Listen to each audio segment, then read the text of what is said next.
ఆకాశ పంచకం అంతరేంద్రియములు. అంతరేంద్రియములు అంటే జ్ఞానము, మనసు, బుద్ధి, చిత్తము, అహంకారం. ఆకాశ పంచకం అంతరేంద్రియములు ప్రాణాదులును వాయు పంచకంబు.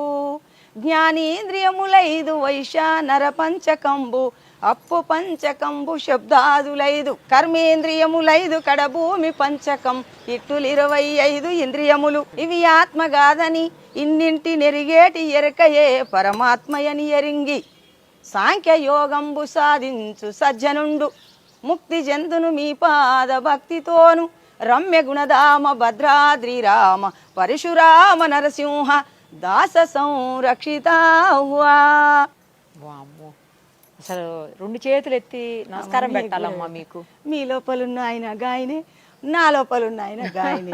చరాచర ప్రపంచం అంతా నిండి నివిడీకృతమై ఉన్నటువంటి ముళ్ళుగుచ్చే సందు లేకుండా ఉన్నటువంటిది ప్రహ్లాదుడు. చిన్న బాబు చిన్నప్పుడు చెప్పిండు, ఆయన ఈయనలో ఉన్నాడా రనియారి అని అడిగిండు తండ్రి. అయ్యా తండ్రి గారు, ఇందుగలడు అందు లేదని సందేహము వలదు నాయన. సర్వోపగతుండు చక్రి ఎందెందు వెతికినా అందందే గలడు తండ్రి అని చెప్పి ఆ మహావాక్యం ఆనాడు ఇచ్చిండు.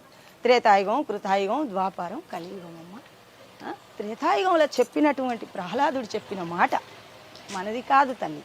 మనదనుకునేది భ్రమ. నాది నాది నాది అనుకుంటా నీవు వీల్చుకునే గాలే నీది కాదు, నీవు నడిచే భూమే నీది కాదు, నీ శబ్దమే నీది కాదు, నీ స్పర్శనే నీది కాదు, నీ రూపమే నీది కాదు. నీ యొక్క లాలాజలం మింగకుంటే బతుకుతామా? ఒక్క క్షణం మింగకుంటే శవమైతుంది, ఊపిరాడకుంటే శవమైతుంది. శ్వాస తీసుకోకుంటే నీ లాలాజలం జలభూతము నీదా తల్లి, నాదా, ప్రపంచందా? ఎవ్వరిది కాదు. వాసన పృథ్వీభూతం, మరి దుర్వాసన సువాసన ఇది ఎరుగుతుంది ముక్కు, అది మనది కాదు.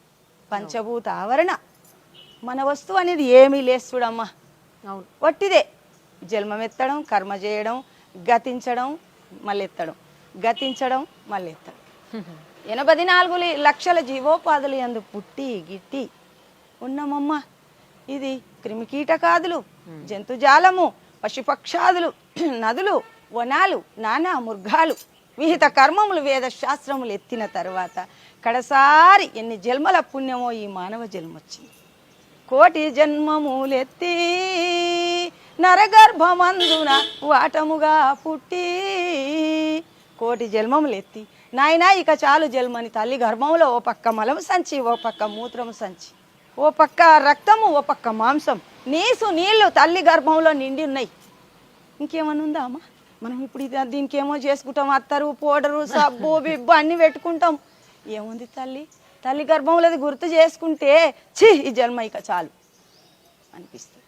నారాయణమ్మ, మీరు ఇక్కడ ఉండాల్సిన వాళ్ళు కాదు, అసలు మీరు సఫాయి కార్మికురాలుగా అర్థమైతే గురుదేవుడు మా అమ్మ పెట్టింది. అమ్మ పెట్టిందమ్మా. బతకలేవు బిడ్డ, నీ భర్త చనిపోయిండు చిన్న వయసులో, నీ పిల్లలు భర్తలేరా అమ్మా? లేడమ్మా. అయితే చిన్న వయసులో బిడ్డ నువ్వు బతకలేవని మా అమ్మ పని అమ్మ ఇది. మా అమ్మ నేను కలిసి 3 సంవత్సరాలు చేసిన. ఈ కాలనీలో ఇండ్లు లేవు, ఈ బస్ ఇవన్నీ లేవు. ఒక్క ఇల్లున్నది అరంజ్యోతమ్మది, ఈ ఒక్క ఇల్లున్నది. అప్పటి నుంచి ఇక్కడనే ఉన్నది. మా అమ్మ చేసింది చాలా రోజులు అయినాక నన్ను పెట్టినాక నేను చేయబట్టి 22 సంవత్సరాలు. అబ్బో, అడవి ఇక్కడ కొండలు ఏం లేవు అప్పుడు.